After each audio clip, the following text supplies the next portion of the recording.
কাদের ভাই অসাধারণ একটা চা বানাইছেন, আর আপনার প্রতি একটা সেলুট, এটা ভিডিওটা করতেছি আমি আমার অফিসারে। ধন্যবাদ। সব রিভিউ দেবো। সবাই সবাই বসে না থাকুক, কর্ম করুক। আমার মতো সবাই চা বিক্রি করে চাওয়ালা হোক। চাওয়ালা কোনো ছোট কাজ না। আমি আমার কর্মকে আমি বাইরে এটা সেলুট জানাই দিছি। মানুষের যে শিক্ষিত পড়াশোনা করলেই যে চাকরি করতে হবে এই জিনিসটা কাউসার ভাই দেখাই দিছে।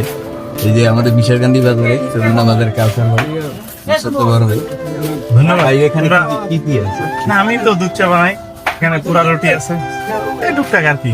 আমার একটা জিনিস দেখলাম রোজেলাটি, এটা কালকে করে দেবো। আচ্ছা, ধন্যবাদ। রোজেলাটি আছে, আমি খাওয়ার জন্য আনছি, অবশ্য মূলত এখন দিয়ে পাবলিক খাইতেছে। ওরা রুটিটা হরদম চলে। আমি প্রচুর শুনছি, অনেকদিন ধরে শুনতেছি, কিন্তু আসার সৌভাগ্য হয় না। আজকে আসার পর থেকে দেখতেছি বাইরে এখানে প্রচুর কাস্টমার। ধন্যবাদ। সফলতা কেমন? কাস্টমার না, এগুলো সব ফেরেশতা, আল্লাহ পাঠায়। ভাই ব্রাদার অবশ্যই আমার কাস্টমার না, আমি কাস্টমার মনে করি না। সবাই দোয়া করবেন এবং আল্লাহ ফেরেশতা পাঠায়। আমার ভিউয়ার যারা থাকবেন অবশ্যই বিশালকান্দি বাজারে ইনভাইট রইল কাউসার ভাইয়ের পক্ষ থেকে। বাইরের দোকানে আসবেন, অসাধারণ চা বানায়।